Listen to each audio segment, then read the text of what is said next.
What if I told you that the love you're longing for, the one you've imagined in countless quiet moments, is also longing for you?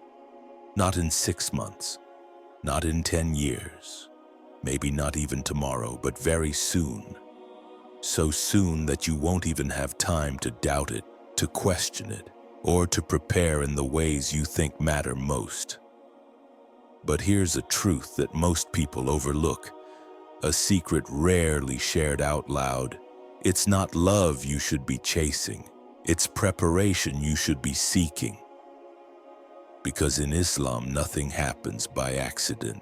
Allah doesn't just toss people into your life randomly.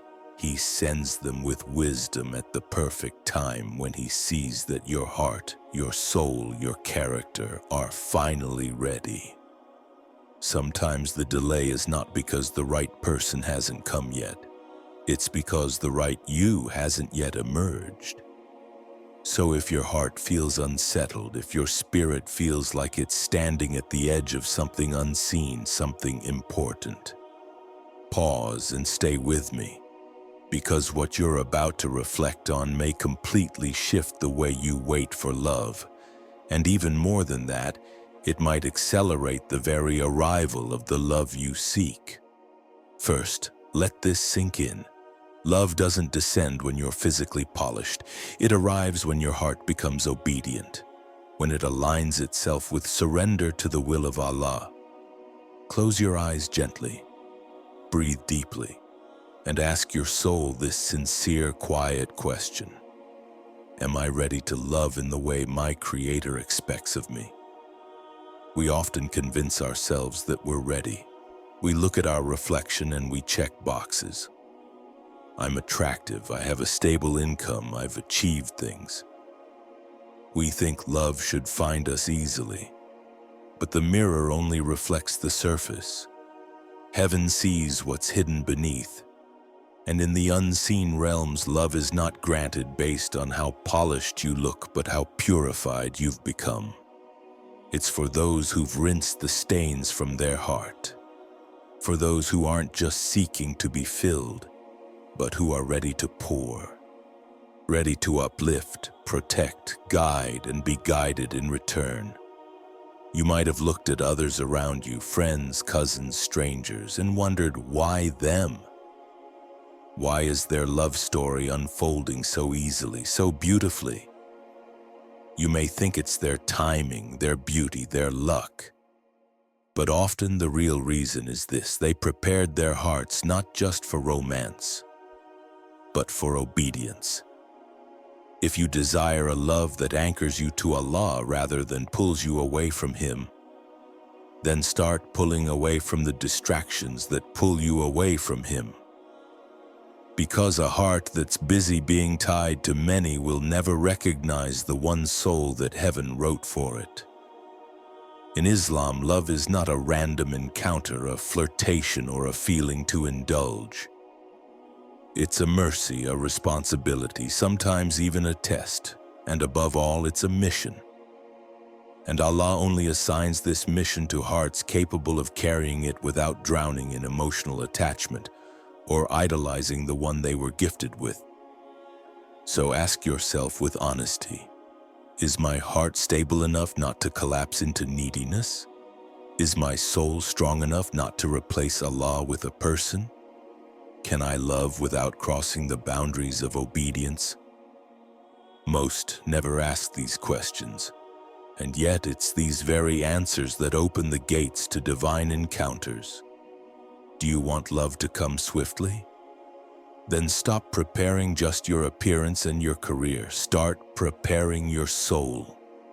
Because Allah won't send someone to fill your emptiness. He sends someone to walk with you in your fulfillment. If you're alone today, it might not be a punishment. It might be a divine delay given out of love. A pause that grants you the space and time to truly become the person your future will depend on. Look around. How many rush into love only to collapse from it? How many seek to be adored but have no idea how to love in return? How many say, "I'm ready," while still clinging to the past, old wounds, illusions, or unhealthy attachments that are silently poisoning their tomorrow? A heart that's still cluttered can't receive what Allah has written for it. It's both simple and deeply profound. So shift the question today. Don't ask, "When will they come?"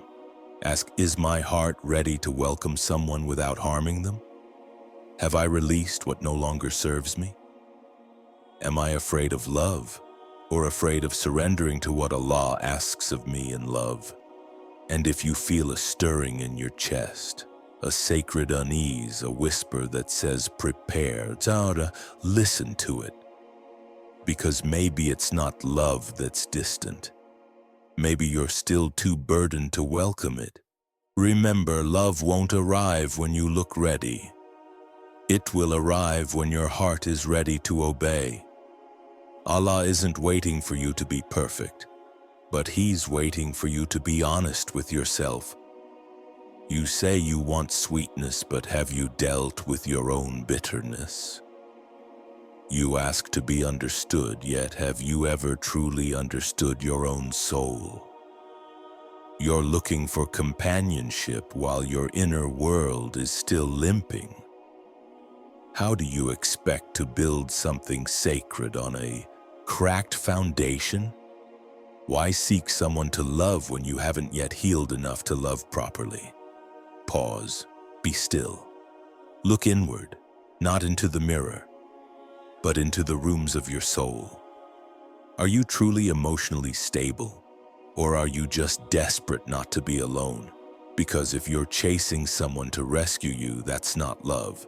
That's dependency in disguise. That's a Band-Aid. And Band-Aids don't heal deep wounds. They only mask them.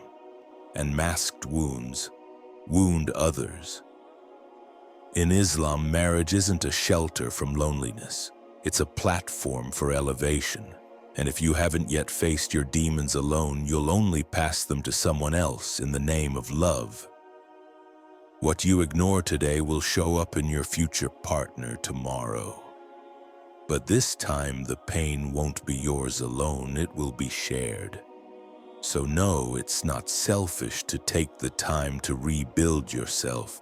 It's an act of love, a sacred gesture, a testament of faith, a sign that you want to protect the gift that Allah is preparing for you. And here's something beautiful. When you rebuild sincerely, Allah speeds the reunion. Because a heart that no longer runs becomes a heart that is ready to receive. 3. Your preparation is a silent dua.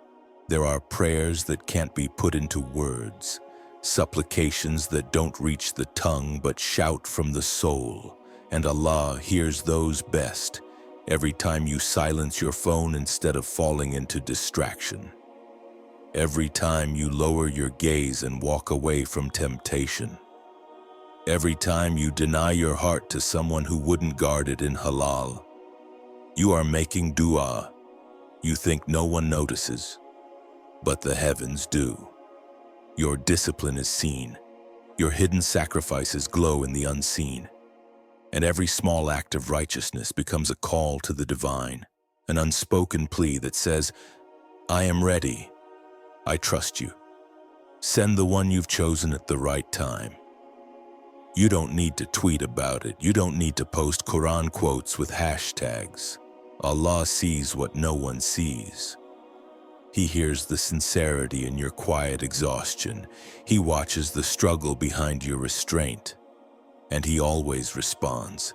This dunya mistakes preparation for waiting. But in the unseen world, every pure act is a call. And true love, the one written just for you, recognizes that call. It's like light in the dark. You don't need to scream, you just have to shine. Preparing your heart is like cleaning your home before a guest arrives. You open the windows. You burn the incense of dhikr. You welcome solitude like a friend, because it's the prelude to sacred companionship. It's gentle, it's slow, but it's real. You say no to temptation. You reject distractions not because you're afraid of love, but because you respect it enough to wait for the right kind. The kind that leads to Allah, not away from Him. This is the difference between those who crave love to feel alive and those who prepare for love so it becomes ibadah. And here's what's most breathtaking about this path. The more you purify yourself, the more you attract what is meant for you, not by hunting, not by flaunting, but simply by becoming. It's a prayer without words, a surah recited through behavior, and believe me, love will come. Quickly. Not because you demanded it, but because your soul proved in silence that it's finally ready. So continue. Lower your gaze more. Purify your intentions deeper. Love Allah more sincerely. And one day, when you least expect it, the other soul, the one who's been searching for the same light, will knock gently on the door you've prepared with so much patience. And that moment will reveal the truth. You were never alone. You were simply becoming the answer to a dua that heaven has always heard. Because fast love doesn't come through rushing. It comes when you're truly ready to receive it.